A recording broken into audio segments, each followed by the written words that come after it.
સિનોરના મીંઢોળ ગામ ખાતે આવેલ પાટણવાડિયા ફળિયામાં ટેકરા ઉપર આવેલા મકાનના વાડામાં નશાકારક વનસ્પતિજન્ય માદક પદાર્થ ગાંજાના છોડનું વાવેતર કરી તેનું વેચાણ કરનારા ઈસમની ગ્રામ્ય એસઓજી પોલીસે ધરપકડ કરી 26.145 કિલોગ્રામ કિંમત 2 લાખ ઉપરાંતનો જથ્થો કબજે કરી કાયદેસરની કાર્યવાહી હાથ ધરી છે।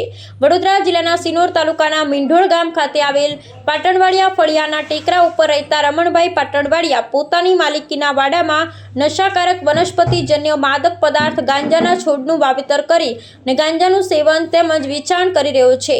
જે ચોક્કસ માહિતીના આધારે વડોદરા ગ્રામ્ય એસઓજી ટીમે રેડ કરતા તેના વાડામાંથી વાવેતર કરેલ ગાંજાના 12 લીલા છોડ મળી આવ્યા હતા।